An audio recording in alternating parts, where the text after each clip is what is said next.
Welcome to IG media. So మోకాళ్ళలో గుజ్జు జరిగిపోయిందని చాలా మంది చెప్తూ ఉంటారు. అసలు ఏంటి ఈ సమస్య, ఎందుకు వస్తుంది, ఎవరిలో మనం చూస్తాము, మరి హెర్బల్ మెడిసిన్ వైద్య విధానం ద్వారా దీనికి చెక్ పెట్టవచ్చా, వివరాలు తెలుసుకుందాం. ఈరోజు మనతో పాటు ఉన్నారు ప్రముఖ హెర్బల్ మెడిసిన్ అంటే alternative medicine specialist doctor Swathi గారు. మేడం నమస్తే అండి. నమస్తే లక్ష్మి గారు. ఇప్పుడు చూస్తున్నారు ఏంటంటే న్యాచురల్ వేస్ లో హెల్త్ ఇష్యూని తగ్గించుకోవడం ఎలాగని. సో మోకాళ్ళలో గుజ్జు జరిగిపోయిందని చాలా మంది కంప్లైంట్ చేస్తూ ఉంటారు. ఎందుకు ఈ సమస్య వస్తుంది అసలు?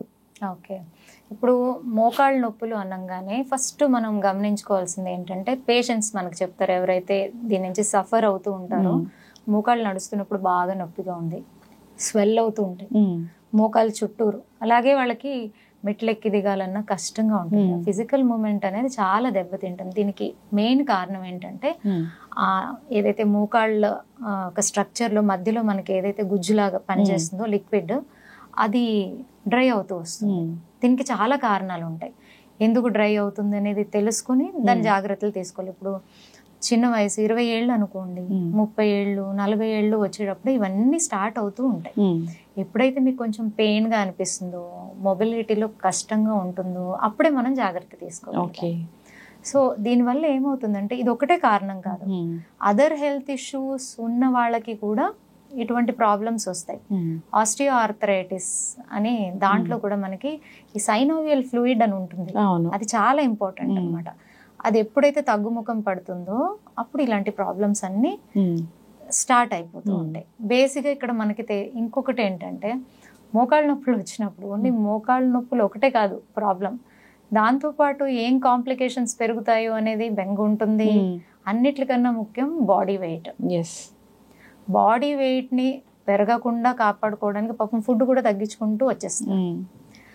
అది తగ్గించుకోవడంలో తప్పలేదు, కానీ అక్కడ న్యూట్రిషన్ ఫాలో అవ్వరు. ఎప్పుడైతే మనం న్యూట్రిషన్ ఫాలో అవ్వమో ఆల్రెడీ ప్రాబ్లం ఉంది, అది ఇంకా దెబ్బతింటూ వస్తుంది. సో అందుకని మనము తీసుకోవాల్సినటువంటి జాగ్రత్తలు చాలా ఇంపార్టెంట్. ఏంటంటే మన ఫుడ్ డయట్ని చేంజ్ చేసుకోవాలి. డయట్లో ఎలాగంటే మీకు మోకాళ్ళకి నేను చెప్తానండి, అక్రూట్ ఉంది కదా, అక్రూట్ అయితే అద్భుతంగా పనిచేస్తుంది. ఎవరికైతే ఇప్పుడిప్పుడే మోకాళ్ళ నొప్పి స్టార్ట్ అయింది లేదా 2-3 ఏళ్ళ నుంచి కూడా మోకాళ్ళ నొప్పి ఉంది అనేటటువంటి వారు ఏం చేయాలంటే డైలీ ఒక 5 నుంచి 8 అక్రూట్స్ నైట్ నానబెట్టేసి రాత్రి పొద్దున్నే ఖాళీ పొట్టతో మంచిగా చివ్ చేసి తింటే దాంట్లో ఉన్నటువంటి న్యూట్రిషన్ వాల్యూ ఏం చేస్తుంది అంటే మీ మోకాళ్ళ నొప్పికి సంబంధమైనటువంటి ఇన్ఫ్లమేషన్ని తగ్గిస్తుంది, వాపుని తగ్గిస్తుంది, పెయిన్ని తగ్గిస్తుంది. అలాగే లిక్విడ్ ఏదైతే తగ్గుతుందో దాన్ని మళ్ళీ రీజనరేట్ అయ్యేలాగా చేస్తుంది. ఎప్పుడైతే మీకు ఫ్లూయిడ్ తగ్గుతుందో మళ్ళీ కార్టిలేజ్ కూడా దెబ్బతింటది. సో అక్కడి వరకు వెళ్లకుండా మనల్ని కాపాడుకోవచ్చు ఇలాంటి చేంజెస్ చేయడం వల్ల. అందరికీ ముందుగానే కొంచెం సిమ్టమ్స్ కనిపిస్తానే ఫాలో అయితే మంచిది. ఫస్ట్ ఫాలో అయితే వాళ్ళకి కంపల్సరీ 1.5 మంత్ వాళ్ళని ఒక్కరోజు కూడా మానకుండా చేయమనండి, మంచి రిజల్ట్స్ వాళ్ళే చూస్తారు. అరే చెప్పారు కదా 4 రోజులు పాటించి ఇంకా తగ్గలేదు అని అంటే కుదరదు. మనం మినిమం 1.5 మంత్ దాన్ని రెగ్యులర్ గా తీసుకుంటూ ఉంటే మన నీళ్ళు చేంజెస్ మనమే గమనిస్తాం. అండ్ అందరికీ తెలిసిందే జాయింట్స్ అనేది ఎక్కువ దాని హెల్త్ కాల్షియం మీద డిపెండ్ ఉంటుంది. సో మనం తీసుకునే ఫుడ్స్ లో కాల్షియం అనేది మనం చూసుకోవాలి. నువ్వులు, సజ్జలు ఇవన్నీ కాల్షియంలో చాలా రిచ్ అండి. సో అలాంటి ఫుడ్ ఇప్పుడైతే ఒకప్పుడు డాక్టర్ గారు చెప్తేనే తెలుసుకునేటటువంటి రోజులు ఉండేవి. ఇప్పుడు మన చుట్టూరా ఉండేటటువంటి టెక్నాలజీ కాల్షియం దేంట్లో ఎక్కువ ఉంటుంది అని మీరు జస్ట్ గూగుల్లో కొడితే మీకు ఒక 10-15 ఐటమ్స్ అన్న వస్తాయి. దాంట్లో మనం 3-4 సెలెక్ట్ చేసుకొని ప్రతిరోజు మన ఫుడ్ లో అలవర్చుకుంటే ఈ ప్రాబ్లం అనేది మనకి చాలా అంటే చాలా వరకు మనల్ని మనం రికవరీ చేసుకోవచ్చు. అలాగే బోన్ హెల్త్ కి ఇంకొకటి చాలా ఇంపార్టెంట్ ఏంటంటే వైటమిన్ డి. అంటే మనం తినే ఫుడ్స్ లో ఏది మీరు మార్పులు చేసుకున్నా కూడా మన బాడీకి కావాల్సినటువంటి వైటమిన్ డి అనేది దొరకడం కష్టం. సో దానికి చేయాల్సింది చాలా ఇంపార్టెంట్ అంటే సన్లైట్. సన్లైట్లో అట్లీస్ట్ మార్నింగ్ మనం 15-20 minutes ఆ సన్లైట్ని తీసుకోగలిగితే చాలా చేంజెస్ ఉంటాయి. పర్టికులర్గా ఎవరైనా సరే జాయింట్ ఇష్యూస్, ఒక మోకాళ్లే కాదండి, ఇప్పుడు దాంట్లో రకరకాలు ఉన్నాయి. రొమటైడ్ ఆర్థరైటిస్ ఉంది, అన్ని జాయింట్స్లోని ప్రాబ్లం ఉంటుంది, వాళ్ళకి ఇన్ఫ్లమేషన్ అయిపోతుంది. అలాగే గౌట్ ఆర్థరైటిస్, యూరిక్ యాసిడ్ పెరిగిపోవడం, ఇవన్నీ జాయింట్ ఇష్యూసే. సో జాయింట్స్ కి సంబంధించిన ఏ ఇష్యూ అన్నా ఉండనివ్వండి, వాళ్ళకి ఫస్ట్ కావాల్సింది సన్లైట్. అలాగే మనం ఫుడ్ లో కాల్షియం మిల్క్ లో కూడా ఎక్కువగా ఉంటుంది కదా. చిన్న చిన్న చేంజెస్ అట్లీస్ట్ మనం డే టు డే మన రొటీన్ ని మార్చుకుంటే చాలా వరకు మనకి న్యూట్రిషన్ డెఫిషియన్సీ అసలు మెయిన్ రీజన్ అనేది అన్ని రోగాలకి. అండ్ జాయింట్ ఇష్యూ ఉన్న వాళ్ళు కంపల్సరీ ఇవన్నీ జాగ్రత్త తీసుకోవాలి. అండ్ వీళ్ళకి అన్నిటికన్నా ముఖ్యమైనది మసాజెస్ చాలా హెల్ప్ చేస్తాయి బాడీకి.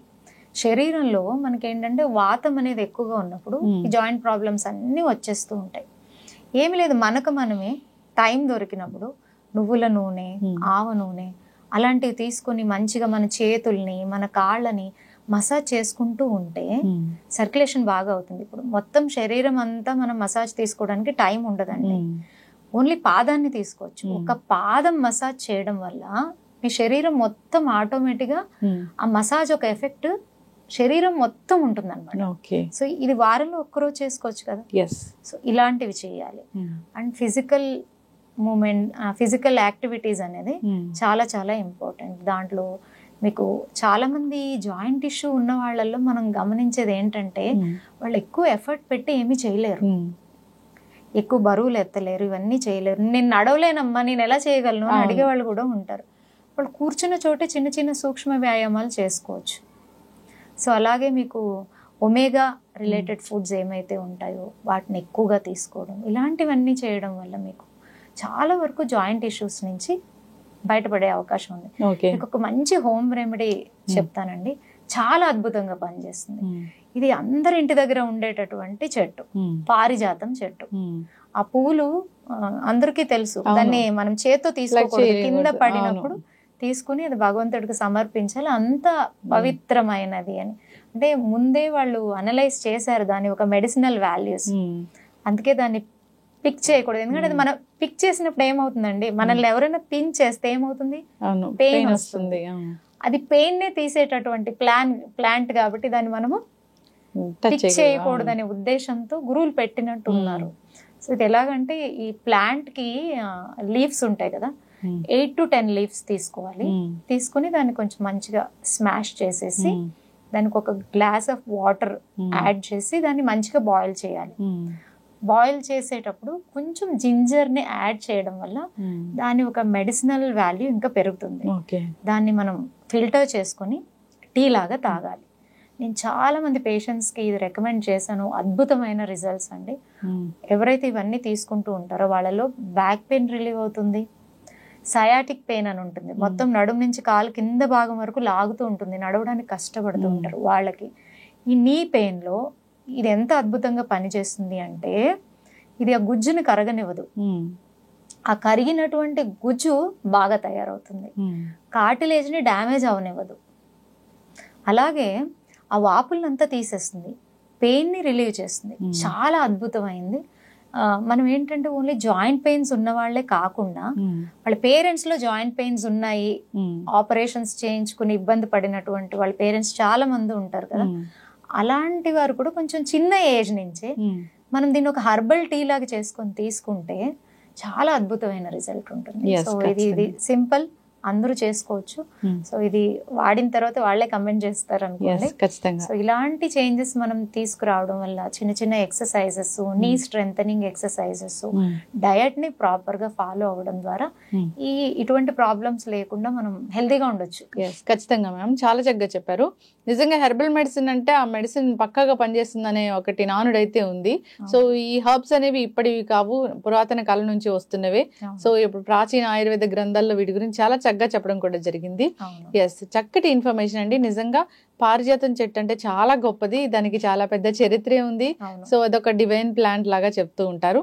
సో అలాంటి దాంట్లో మెడిసినల్ వాల్యూస్ అంటే చాలా చక్కగా చెప్పారు. సో వాడుకోవాలని కోరుకుందాం.